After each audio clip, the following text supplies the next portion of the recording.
Mau galbay tapi takut ketahuan sama istri kalau didatangi DC.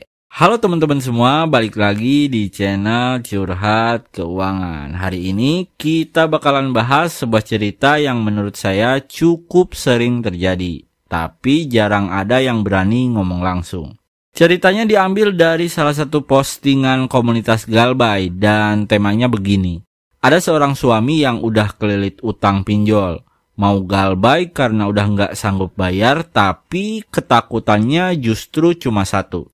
Takut ketahuan sama istrinya kalau tiba-tiba ada DC lapangan yang datang ke rumahnya. Daftar pinjamannya itu Shopee pinjam 9 juta, Kredipot 3,7 juta, Akulaku 14 juta, Kredit Pintar 5 juta, Rupiah Cepat 3 juta, Krediwan 3 juta, dan isi cash 20 juta. Kalau di total jumlahnya itu lebih dari 50 juta rupiah, dan ini tersebar di beberapa aplikasi besar yang semuanya udah terdaftar di Slick OJK. Bayangin aja beban mentalnya. Satu sisi nggak sanggup bayar lagi karena cicilan makin lama makin berat, tapi di sisi lain ada rasa takut luar biasa kalau sampai istrinya tahu. Apalagi nanti kalau DC lapangannya tiba-tiba datang ke rumah. Realita tentang DC lapangan. Sekarang kita bahas dulu soal DC lapangan.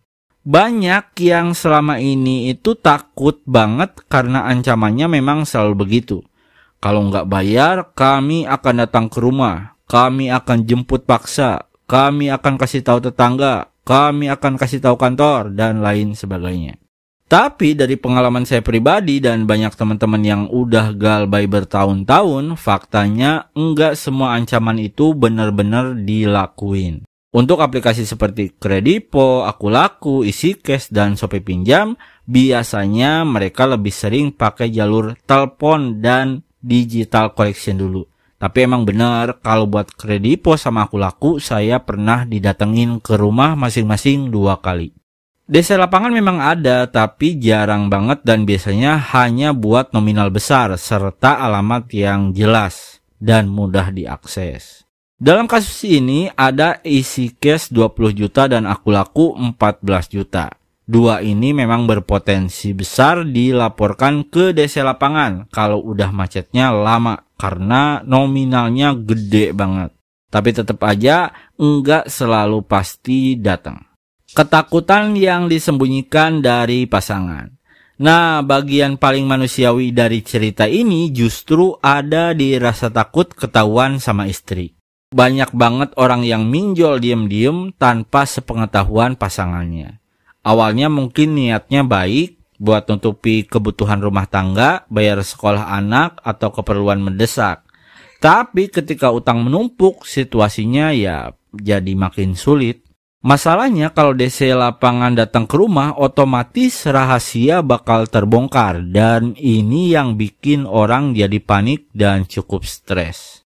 Solusi bijaknya sekarang saya coba kasih beberapa jalan keluar yang bisa dipertimbangkan. Pertama, komunikasi dengan pasangan. Ini memang berat, tapi menurut saya lebih baik jujur daripada hidup dalam ketakutan setiap hari. Ceritakan dengan tenang, jelaskan kenapa sampai terjebak utang pinjol. Biasanya pasangan akan marah dulu, tapi lama-lama bisa cari jalan keluar bareng. Ingat, menikah itu soal berbagi masalah juga. Menyembunyikan bisa jadi semacam bom waktu. Terus skala prioritas bayar. Karena hampir semua pinjaman ini masuk ke Slick OJK, otomatis akan tercatat. Jadi pilih bayar yang paling rawan dulu, misalnya Isi Cash dan Akulaku. Mulailah cicil meski kecil nominalnya untuk menunjukkan itikad baik. Terus negosiasi, hubungi CS resmi aplikasi, ajukan restrukturisasi. Memang tidak selalu dikabulkan, tapi tidak ada salahnya buat dicoba. Terus solusi nakalnya. Nah, kalau bicara soal strategi nakal, banyak orang yang memilih cara ini juga. Pertama, ganti nomor utama. Jadi WA dan telepon DC gak akan masuk ke ponsel pasangan kita. Alamat dipalsukan. Beberapa orang mengubah alamat di aplikasi supaya DC salah target ketika mau datang.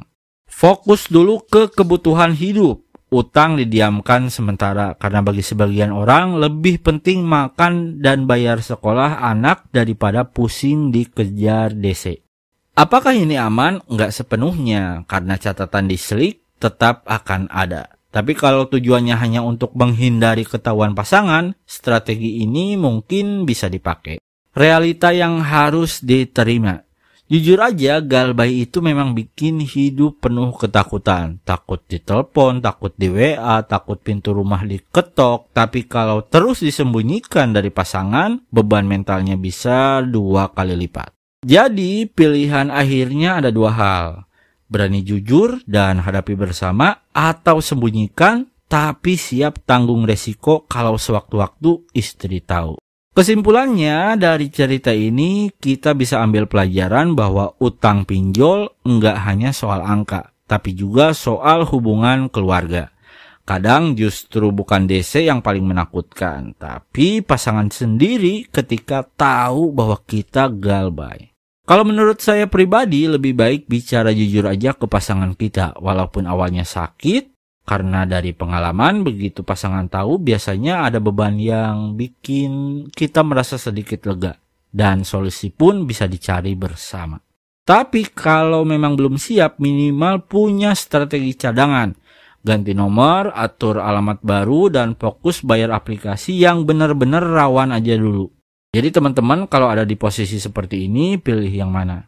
Berani jujur ke pasangan atau tetap disembunyiin? Jangan lupa like, komen, dan subscribe.